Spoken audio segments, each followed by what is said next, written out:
Hello students, welcome to our YouTube channel Career Compass. Today we will discuss about the weekly current affairs session that is important for CLAT, PBA, HM, IPM and other type of competitive exam. Today's our first question is Kargil विजय दिवस. कारगिल विजय दिवस कब मनाया जाता है? ये मनाया जाता है 26 जुलाई. कारगिल पर जीत हासिल की थी 1999 में कारगिल हुआ था. इंडिया और पाकिस्तान की बात करते हैं, आप सभी जानते ही हैं इसके बारे में. और यहाँ पर बात कर लें तो ये जो वॉर था वो 60 डेज चला था. जो इंडिया की फोर्स ने ऑपरेशन चलाया था उसका नाम था ऑपरेशन विजय और पाकिस्तान की फोर्स का ऑपरेशन था ऑपरेशन बद्र. याद रखिएगा, ऑपरेशन बद्र. और 21 इसकी एनिवर्सरी है. जो लोग यहाँ पर बलिदान दिया था अपना, जिन लोगों ने, जो लोग शहीद हुए थे, उनकी शहादत को याद करते हुए इस दिवस को मनाया जाता है. अगला आता है national broadcasting day. National broadcasting day कब मनाया जाता है? 23 जुलाई. 23 जुलाई. अगर इसकी बात कर लेते हैं तो 1927 में फर्स्ट टाइम बॉम्बे से फर्स्ट रेडियो ब्रॉडकास्ट हुआ था. तो उस रीज़न से हमारे देश में मनाया जाता है नेशनल ब्रॉडकास्ट डे. और ये ब्रॉडकास्ट किसने किया था? एक प्राइवेट कंपनी थी जिसका नाम था इंडियन ब्रॉडकास्टिंग कंपनी. उसने सबसे पहली बार 1927 में रेडियो फर्स्ट टाइम ब्रॉडकास्ट किया था. और यहाँ से एक और फैक्ट याद रखिएगा नेशनल ब्रॉडकास्टिंग एसोसिएशन के बारे में. नेशनल ब्रॉडकास्टिंग एसोसिएशन 2007 में एस्टेब्लिश हुआ था और जिसके चेयरमैन है रजत शर्मा. याद रखिएगा, Rajat Sharma. The next question is national moon day. National moon day कब सेलिब्रेट किया जाता है और क्यों सेलिब्रेट किया जाता है?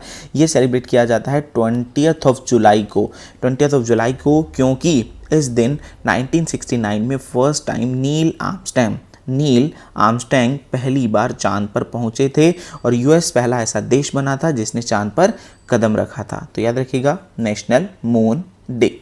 अगला आता है हमारा CCSL has signed agreement with which company to develop compressed biogas project के लिए CCSL ने किसके साथ एग्रीमेंट साइन किया है? तो ये किया है गेल के साथ. याद रखिएगा, GAIL stands for gas authority of India limited. ये एक महारत्न कंपनी है, आप सभी को पता है. इंडिया में पब्लिक सेक्टर PSUs जो होती हैं वो 3 पार्ट्स में डिवाइड कर रखी हैं. कौन कौन सी? महारत्न, नवरत्न और मिनी रत्न. ये बहुत बार मैं आप लोगों को पढ़ा चुका हूँ. महारत्न कंपनी कितनी है इंडिया में? 10. नवरत्न कितनी है? 14. और जो मिनी रत्न है उसकी 2 कैटेगरी है, मिनी रत्न कैटेगरी 1 और कैटेगरी 2. ये फैक्ट आप लोग याद रखिएगा. अब गेल की अगर बात कर लें तो गेल की फुल फॉर्म मैंने आप लोगों को बता दी, gas authority of India limited. Headquarter new Delhi में है. और अगर बात करें तो ये कौन सी मिनिस्ट्री के अंडर आती है? ये आती है petroleum and natural gas ministry में. इसके चेयरमैन कौन है? मनोज जैन. याद रखिएगा, गेल के चेयरमैन कौन है? मनोज जैन. और साथ के साथ एक और फैक्ट याद रखिएगा कि हमारा जो पेट्रोलियम मिनिस्टर कौन है? पेट्रोलियम मिनिस्टर है धर्मेंद्र प्रधान. साथ के साथ CCSL क्या है? CCSL stands for carbon clean solution limited. ये भी एक ग्लोबल लेवल की कंपनी है. नेक्स्ट क्वेश्चन आता है हमारा, which space agency will launch ASTHROS mission in December 2023 में एस्ट्रॉड मिशन कौन सी स्पेस एजेंसी लॉन्च करेगी? That space agency name is NASA stands for national aeronautics space agency. And ASTHROS की full form क्या है? ये नीचे लिखी हुई है. That is a astrophysic stratosphere telescope for high spectral resolution observation as sub millimeter wavelength. तो ASTHROS mission है क्या? सबसे पहले तो इसके बारे में देख लेते हैं. यहाँ पर नासा क्या करेगा? नासा एक फुटबॉल स्टेडियम के साइज का बैलून के जरिए एक टेलीस्कोप स्ट्रेटोस्फेयर में भेजेगा जो ऑब्जर्व करेगा इंफ्रारेड लाइट्स को, इनविजिबल लाइट्स को ऑब्जर्व करेगा. क्या चीज़? हमारा वो टेलीस्कोप. अब नासा की बात कर लेते हैं. नासा पता चल गया फुल फॉर्म. 1958 में नासा की एस्टेब्लिशमेंट हुई थी.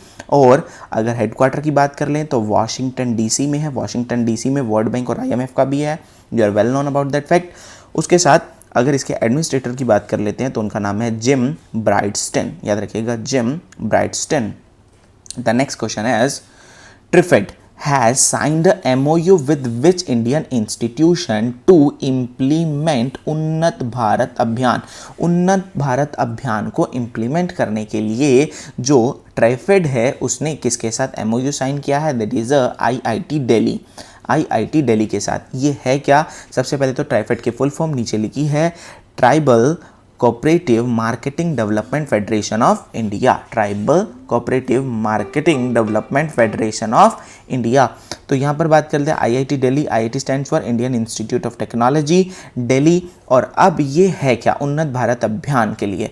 उन्नत भारत अभियान में क्या है कि हमारे देश के जो भी हायर इंस्टीट्यूट्स हैं, हायर एजुकेशन इंस्टीट्यूट्स हैं, उनको 5 विलेजेस के साथ जोड़ दिया जाएगा, 5 गांव के साथ जोड़ दिया जाएगा और वो गांव के लोगों को ट्रेन करेंगे, उनकी स्किल डेवलपमेंट करेंगे ताकि उनको काम मिल पाए, गांव में एम्प्लॉयमेंट बढ़ पाए और गांव का वेलफेयर हो पाए। The next question is which of the following has published the report of the committee for analysis of QR code. QR code से रिलेटेड एनालिसिस करने के लिए कि लोग जो डीमोनेटाइजेशन हुआ था हमारे देश में, डीमोनेटाइजेशन के बाद QR कोड से पेमेंट बहुत ज़्यादा बढ़ गई थी, तो पब्लिक के रिव्यूज़ जाने गए उसके बारे में। तो इस रिपोर्ट को किसने पब्लिश किया? तो ये रिपोर्ट पब्लिश कौन करता है? RBI। याद रखिएगा, RBI reserve bank of India. 1934 में एक्ट पास हुआ था, 1935 में एस्टेब्लिशमेंट हुई थी, मुंबई में हेडक्वार्टर है। ये आप लोग सारे जानते हैं, इसके ऊपर एक सेपरेट लेक्चर भी लेंगे RBI के ऊपर। अगला आता है recently which country has joined ISA international solar alliance framework network. जो ISA का फ्रेमवर्क नेटवर्क है उसको ज्वाइन करने वाला अभी हाल ही में कौन सा देश बना है? That is Nicaragua. निकारागुआ ने हाल ही में ज्वाइन किया है ISA इंटरनेशनल सोलर अलायंस, जिसका हेडक्वार्टर गुरुग्राम में है। 2016 में एस्टेब्लिशमेंट हुई थी, 2016 में। और इसके जो डायरेक्टर जनरल हैं उपेंद्र त्रिपाठी। और अगर यहाँ पर और फैक्ट की बात कर लें कि 2016 में इसको एस्टेब्लिश किया था नरेंद्र मोदी जी और फ्रांस के प्रेसिडेंट उस समय के 2016 के फ्रांसिसो ओलांद नरेंद्र मोदी जी ने, इन दोनों ने मिलकर ऑर्गेनाइजेशन का इनोग्रेशन किया था, इंटरनेशनल सोलर अलायंस का। हेडक्वार्टर गुरुग्राम के अंदर है, आप लोगों को बता दिया, गुरुग्राम हरियाणा के अंदर पड़ता है। और एक और फैक्ट याद रखिएगा, वर्ल्ड लेवल का एक सिंगल ऐसा ऑर्गेनाइजेशन जिसका हेडक्वार्टर इंडिया में है। अदरवाइज आप लोग देखते हैं कि world bank, IMF, ADB, AIB, इनका किसी का हेडक्वार्टर इंडिया में नहीं है। एक वर्ल्ड लेवल का सिंगल ऐसा ऑर्गेनाइजेशन जिसका हेडक्वार्टर इंडिया में है, वो कौन सा है? ISA। और निकारागुआ की अगर बात करें तो ये 87th कंट्री बना है जो मेंबर बना है किसका? ISA का। और साथ के साथ याद रखिएगा, अब निकारागुआ की कैपिटल और करेंसी की बात करें तो निकारागुआ की कैपिटल क्या है? कैपिटल है मानागुआ। और इसकी जो करेंसी है वो है हमारी Cordoba. Cordoba is a currency of Nicaragua and Managua is a capital of Nicaragua. The next question is largest solar power plant of Indian navy. Indian navy का लार्जेस्ट सोलर पावर प्लांट कहां पर establish किया जा रहा है? तो ये कहां पर एस्टेब्लिश किया गया? इंडियन नेवी का लार्जेस्ट सोलर पावर प्लांट ये केरला के अंदर, केरला याद रखिएगा, केरला के अंदर इजाइमल इंडियन नेवी एकेडमी है। इंडियन नेवी एकेडमी इजाइमल है, कन्नूर डिस्ट्रिक्ट के अंदर, वहां पर एस्टेब्लिश किया गया हमारा largest solar power plant of Indian navy. The next is Indian Air Force has decided to procure hammer missile Indian navy purchase करेगी कौन सी कंट्री से? That country name is France. याद रखिएगा, फ्रांस की कैपिटल क्या है? पेरिस। और France के एट प्रेजेंट हमारे प्रेसिडेंट कौन है? Emmanuel Macron. याद रखिएगा, इमैनुअल मैक्रोन। और हैमर की बात करें, हैमर की फुल फॉर्म क्या है? High agile modular munition extended range. याद रखिएगा, हैमर की फुल फॉर्म। कहां से परचेज करें? फ्रांस से। The next question is recently which country has been granted observer status in WTO? WTO में observer status कौन सी कंट्री को मिला है? तो ये 25th कंट्री बनी है जिसे observer status मिला है। किसमें? WTO में। तो that country name is Turkmenistan. अब तुर्कमेनिस्तान की कैपिटल की बात कर लें तो इसकी कैपिटल है अशगाबाद। याद रखिएगा, Ashgabat is a capital of Turkmenistan and manat and manat is a currency of Turkmenistan. 25th observer country बना है। यहाँ पर WTO की बात कर लें तो WTO stands for world trade organisation. 1995 में बना था WTO, और जब WTO बना था तो GATT को रिप्लेस कर बना था। GATT stands for general agreement on tariff and trade. General agreement on tariff and trade को रिप्लेस कर WTO बना था 1995 में, और 164 कंट्रीज इसके मेंबर हैं, और इंडिया फाउंडिंग कंट्री में से ही एक था। और साथ के साथ अगर इसके हेड की बात कर लें तो हेड है इसके पास्कल लैंग, याद रखिएगा pascal lamb. The next question is, which country has launched Taiwan 1 its first independent mission on Mars? कौन सी कंट्री ने ताइवान 1 अपना first independent mission on Mars, मंगल पर भेजा है? That country name is China. China का फर्स्ट इंडिपेंडेंट मिशन है, उसका नाम क्या है? मार्स मिशन है जिसका नाम है Taiwan 1। The next question is, which state government has signed an MOU with Amul? कौन सी स्टेट गवर्नमेंट ने अमूल के साथ एक MOU साइन किया है to empower women self help groups? SHG मतलब सेल्फ हेल्प ग्रुप्स। आप लोगों को पता है 15 से 20 वुमेन और मेंस का एक ग्रुप होता है जो गांव के अंदर फाइनेंशियल फैसिलिटीज प्रोवाइड करते हैं, लोन्स देने की फैसिलिटी प्रोवाइड करते हैं, बहुत सारी फैसिलिटीज गांव के अंदर प्रोवाइड करने के लिए सेल्फ हेल्प ग्रुप्स बनाए जाते हैं, women self help groups, and to encourage milk cooperative in government sector. तो अमूल ने किसके साथ, कौन सी स्टेट गवर्नमेंट के साथ साइन किया है? That is Andhra Pradesh. याद रखिएगा आंध्र प्रदेश। अब अमूल की बात करें तो अमूल की फुल फॉर्म क्या है? आनंद मिल्क यूनियन लिमिटेड। आनंद मिल्क यूनियन लिमिटेड। और अमूल के फाउंडर कौन थे? वर्गीस कुरियन, और साथ के साथ टी किशी भाई पटेल। टी किशी भाई पटेल। वर्गीस कुरियन का नाम आप लोगों ने सुना होगा। वर्गीस कुरियन कौन थे? Father of white revolution. Father of white revolution. और व्हाइट रेवोल्यूशन का रिलेशन किसके साथ है? ऑपरेशन फ्लड के साथ। याद रखिएगा ऑपरेशन फ्लड के साथ। और व्हाइट रेवोल्यूशन के फादर पता चल गए, that is Varghese Kurien.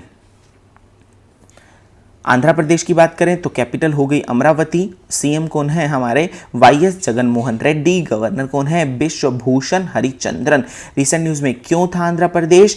APEMC online waste exchange platform Andhra Pradesh government ने लॉन्च किया था।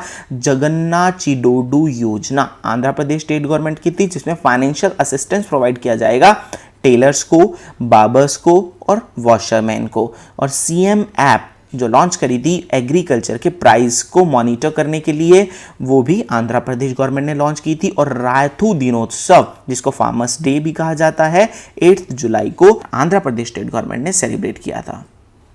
The next question is, who has been appointed as honorary advisor of steering committee for BRICS CCI? अब ब्रिक्स CCI की committee में, स्टीयरिंग कमेटी के अंदर honorary adviser किसे appoint किया गया है? दैट पर्सन नेम है साहिल सेठ। साहिल सेठ को अपॉइंट किया गया है। अब साहिल सेठ कौन है? ये डिप्टी कमिश्नर हैं किसके? मुंबई कस्टम डिपार्टमेंट के। मुंबई कस्टम डिपार्टमेंट के डिप्टी कमिश्नर हैं। अगर आगे बात करें तो CCI की फुल फॉर्म क्या है? Chamber of commerce and industry. Chamber of commerce and industry. और ब्रिक्स आप लोग जानते ही हैं, Brazil, Russia, India, China and south Africa. Brazil, Russia, India, China and south Africa. South Africa बाद में ऐड हुआ था, पहले ये BRIC था। और ब्रिक्स ने एक बैंक बनाया है, उसका नाम भी आप लोग याद रखिएगा, NDB। NDB की बात करें तो इसकी फुल फॉर्म क्या है? New development bank. National development bank नहीं है, दोबारा सुनो, new development bank. NDB new development bank, जिसका हेडक्वार्टर कहाँ पर है? शंघाई, चाइना में। और इसके प्रेसिडेंट कौन है? याद रखिएगा Marcos पराडो। Marcos पराडो। The next question is, Indian Army gets indigenously developed Bharat drone. Indian army ने गेट किया है, प्राप्त किया है एक भारत नाम का ड्रोन। ये ड्रोन किस ऑर्गेनाइजेशन के द्वारा बनाया गया है? तो ये ऑर्गेनाइजेशन बनाया है DRDO ने। याद रखिएगा DRDO, defence research and development organisation. और भारत ड्रोन क्या करेगा? जो हमारे लाइन्स है, बाउंड्रीज है हमारी, उन बाउंड्रीज की निगरानी रखने के लिए, मॉनिटरिंग करने के लिए ये ड्रोन डेवलप किया गया है। किसने? DRDO ने। DRDO stands for defence research and development organisation. 1958 में एस्टेब्लिशमेंट हुआ था। चेयरमैन कौन है? G Satish Reddy. Ministry of defence के अंडर आता है। हेडक्वार्टर न्यू दिल्ली में है। The next question is, which company has launched first military communication satellite? That satellite name is एनासिस 2। एनासिस 2 launch किया है, फर्स्ट मिलिट्री कम्युनिकेशन सैटेलाइट है। ये कौन से देश का है? That is south Korea. South Korea का है। अब बात करें एनासिस की, एनासिस की फुल फॉर्म है army navy air force satellite information system. Army navy air force satellite information system. South Korea की बात कर लें तो कैपिटल क्या है? सियोल, और प्रेसिडेंट है Moon Jae in. The next question is, recently a new Android malware has been discovered that steal data such as password, credit card details। आप लोगों की credit card details, password hack कर लेता है ये malware. वो नया डिस्कवर हुआ है और इसका नाम क्या है? अब बात करते हैं, जैसे आप लोग कोई ऑनलाइन शॉपिंग्स करते हैं, नेटफ्लिक्स का पैकेज लेते हैं, तो आपकी क्रेडिट कार्ड की जो इन्फॉर्मेशन है, पासवर्ड है, उसको हैक कर लिया जाता है। मालवेयर है, उसका नाम है ब्लैक रॉक। याद रखिएगा, ब्लैक रॉक नाम का नया मालवेयर डिस्कवर किया गया है। The next question is, which state has announced 2-day lockdown every week? कौन सी स्टेट ने अनाउंस किया है कि हर एक वीक में 2 दिन का लॉकडाउन होगा, उसमें संडे भी इंक्लूडेड होगा। ठीक है, चाहे वो सैटरडे संडे करें, चाहे वो संडे और मंडे करें, तो 2 डेज का वीकली लॉकडाउन होगा। अब ये रीज़न उन्हीं एरियाज में होगा। पहली बात बता दूँ, ये कौन से स्टेट का है? मध्य प्रदेश ने ये बात कही है। ये उन्हीं डिस्ट्रिक्ट्स में होगा जहाँ पर मेनली कोविड का स्प्रेड ज़्यादा है। जहां पर स्प्रेड ज़्यादा है उन्हीं मेनली डिस्ट्रिक्ट में इसको शुरू किया गया है, इस प्रोग्राम को। 2 days lockdown every week. The next question is, recently which state has launch anti dengue campaign? Anti dengue campaign किसने चलाया है? उत्तराखंड गवर्नमेंट ने। अब एंटी डेंगू कैंपेन है क्या? इसमें उत्तराखंड के जो सीएम है त्रिवेंद्र सिंह रावत, उन्होंने लोगों के सामने अपील की है कि वीक में संडे के दिन 15 मिनट निकालें और अपने आसपास के एरियाज़ में जहाँ पर भी पानी इकट्ठा हो जाता है उन एरियाज़ की सफाई करें, ताकि मच्छरों से पैदा होने वाली जो बीमारियाँ हैं वो ना हो पाएँ। ठीक है, तो उसके लिए जो कैंपेन है, उस कैंपेन का नाम क्या है? Anti dengue campaign. कौन से स्टेट गवर्नमेंट का है? उत्तराखंड का। उत्तराखंड की बात करें तो कैपिटल हो गई 2, एक है देहरादून, एक है गारसेन। सीएम कौन हो गए? Trivendra Singh Rawat. Governor Baby Rani Maurya. Recent news में क्यों था? बिगेस्ट बायोडाइवर्सिटी पार्क हल्द्वानी में बनाया जा रहा है। होप पोर्टल, होप की full form helping out people everywhere, Uttarakhand government का है। India's first lichen park establish किया गया है कहां पर? उत्तराखंड में। और ई ग्रंथालय, इसमें जो बुक्स हैं वो ऑनलाइन प्रोवाइड की जाएंगी। ई ग्रंथालय जो है वो भी उत्तराखंड का है। The next question is, which bank has launched a nationwide initiative to combat the spread of COVID-19 under corporate social responsibility norms? अब कॉर्पोरेट सोशल रिस्पॉन्सिबिलिटी नॉर्म्स के अंदर कौन सा बैंक है जिसने नेशन वाइड इनिशिएटिव चलाया? चाहे वो फेस मास्क, चाहे वो हमारे सैनिटाइजर से रिलेटेड हो, तो इसमें लोगों को बांटे जाएंगे। आप लोगों को CSR पता होगा, कॉर्पोरेट सोशल रिस्पॉन्सिबिलिटी, जिसमें एक कंपनी को अपनी टर्नओवर का कुछ सर्टेन परसेंटेज सोशल वेलफेयर के कामों पर खर्च करना पड़ता है। CSR के ऊपर भी एक पूरा का पूरा लेक्चर बनाएंगे जिसमें हम लोग पूरी डिटेल से बात करेंगे। 2% देते हैं, कहाँ कहाँ पर खर्च करते हैं, ये सारी बातें। तो ये ऐसा करने वाला जो अभी किया है वो किया है पंजाब नेशनल बैंक ने। याद रखिएगा, पंजाब नेशनल बैंक की एस्टेब्लिशमेंट 1894 में हुई थी। हेडक्वार्टर न्यू दिल्ली में है। MD एंड CEO हैं SS Mallikarjun Rao. The next question is, which union minister has launched Manodarpan initiative? Manodarpan initiative कौन से यूनियन मिनिस्टर ने लॉन्च किया है? दैट इज हमारे Ramesh Pokhriyal, HRD minister, education minister Ramesh Pokhriyal Nishank.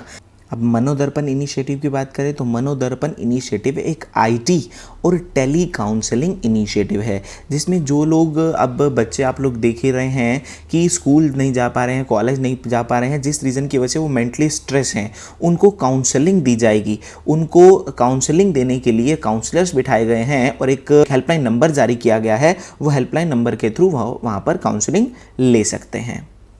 The next is, CBDT has signed a MOU with which ministry to share ITR related information, ITR related information के लिए CBDT ने जो इन्फॉर्मेशन शेयर करेंगे, ITR समझते हैं ना, इनकम टैक्स रिटर्न, CBDT भी पता है, central board of direct tax.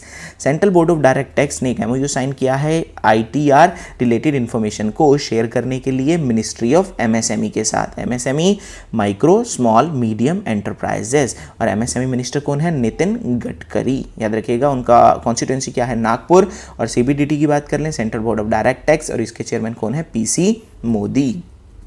The next question is, recently which country has successfully launched HOPE, its first spacecraft to Mars? तो पहला स्पेसक्राफ्ट मार्स में कौन सी कंट्री ने भेजा है? और अब बात करें तो उस कंट्री का पहला स्पेसक्राफ्ट है, और अगर बात करें उसका नाम क्या रखा है उन्होंने? होप। ये ऐसा किया है UAE ने।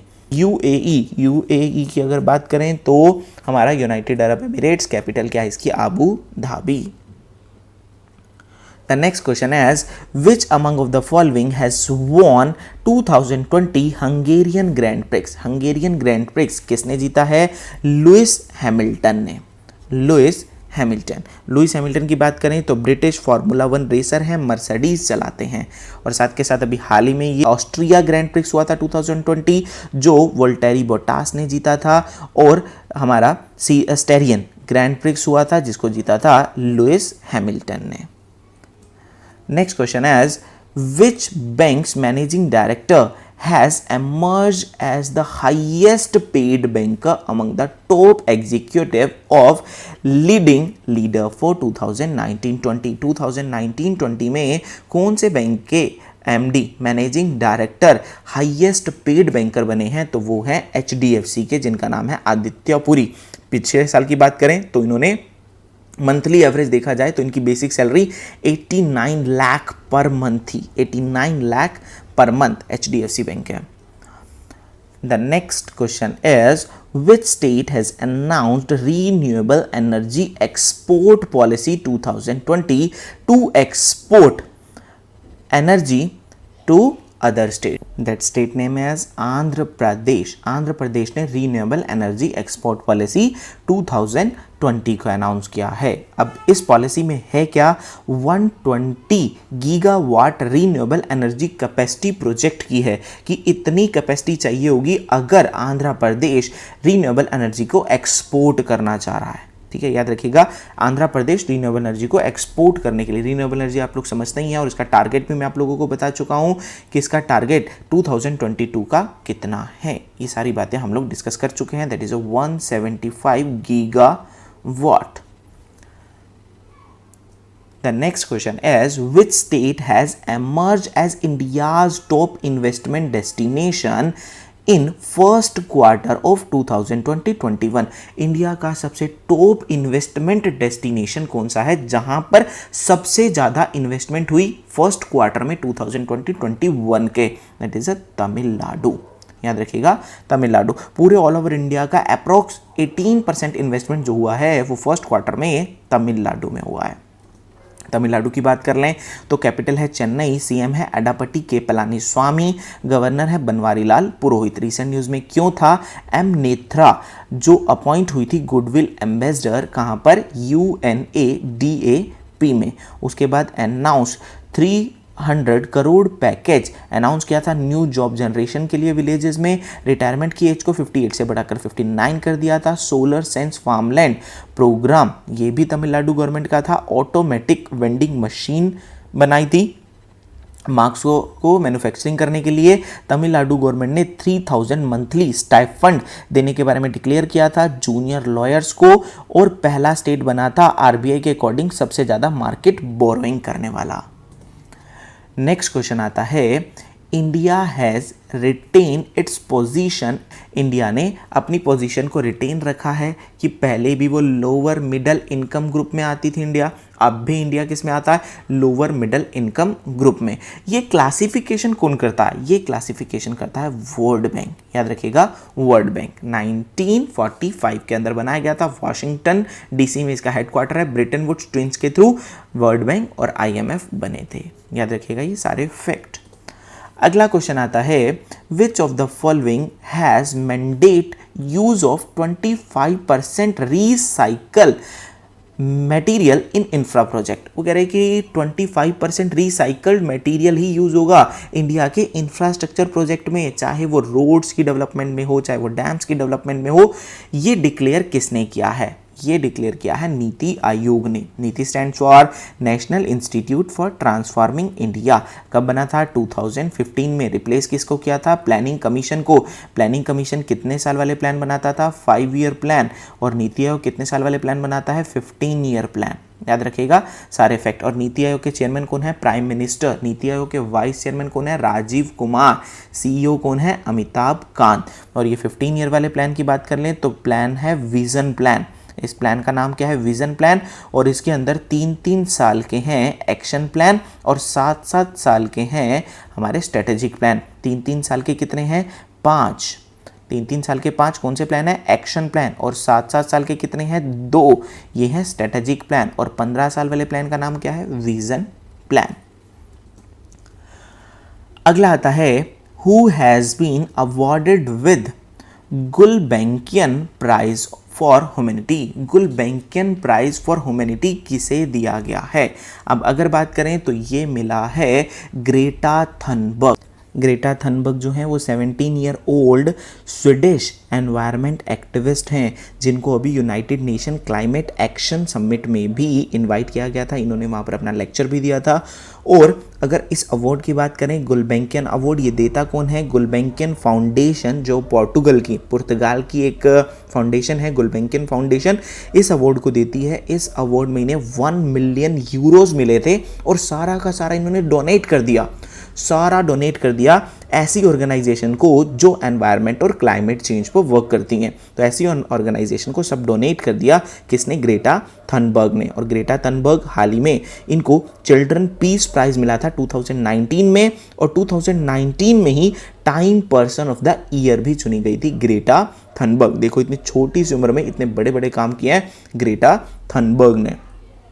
The next is the 2 person have recognized by United Nation for 2020 Nelson Mandela prize. Nelson Mandela prize humanity के लिए 2 लोगों को दिया गया है। वो 2 लोग कौन कौन से हैं? अब एक का नाम है मैरियाना, याद रखिएगा, मैरियाना और मॉरिसाना। याद रखिएगा, मैरियाना और मॉरिसाना। अब मैरियाना की बात करें तो मैरियाना कौन है? मैरियाना ये जो हैं उन्होंने हमारे वर्ल्ड लेवल पर चाइल्ड कैंसर से लड़ने के लिए बहुत से अभियान चलाए हैं, इनिशिएटिव लिए हैं। 30 इयर्स तक इन्होंने काम किया है ह्यूमैनिटी की फील्ड में। और आगे बात करें मॉरिसाना कौन है? मॉरिसाना अफ्रीका के अंदर वुमेन के खिलाफ होने वाले वायलेंस को रोकने के लिए इन्होंने काम किया है मॉरिसाना ने। तो इस रीज़न की वजह से यूनाइटेड नेशन जनरल असेंबली के प्रेसिडेंट तिजानी मोहम्मद बंदे ने इस अवार्ड को अनाउंस किया है। और ये अवार्ड कब से दिए जाते हैं? नेल्सन मंडेला प्राइज 2014 में अनाउंस हुए थे और 2015 में पहली बार दिया गया था। 5-5 साल के बाद इस अवार्ड को दिया जाता है नेल्सन मंडेला प्राइज को। 2015 में दिए गए थे और उसके बाद अब 2020 में दिए गए हैं। अगला आता है NPCI. NPCI has launch UPI auto pay feature for recurring payment. अब रेकरिंग पेमेंट आप लोग समझते हैं, जो पेमेंट बार बार होती हैं, चाहे वो हमारा बिल से रिलेटेड पेमेंट हो, इलेक्ट्रिसिटी बिल हो, वाटर बिल हो, चाहे वो हमारे मोबाइल्स बिल्स हो। तो किसी भी बिल की पेमेंट बार बार जो होती है, रेकरिंग पेमेंट होती है, उसके लिए UPI auto pay feature launch कर दिया है। आप लोग यूपीआई ऑटो पे करिए, आपके अकाउंट से हर महीने अपने आप ही आपके बिल की पेमेंट होती रहेगी। तो ये लॉन्च किया है एनपीसीआई ने। एनपीसीआई की full form national payment corporation of India. 2008 में एस्टेब्लिशमेंट हुई थी इसकी और इसके चेयरमैन कौन है? दिलीप असबे। और यूपीआई के बारे में बात करते हैं। एनपीसीआई का प्रोडक्ट है यूपीआई यूनिफाइड पेमेंट इंटरफेस।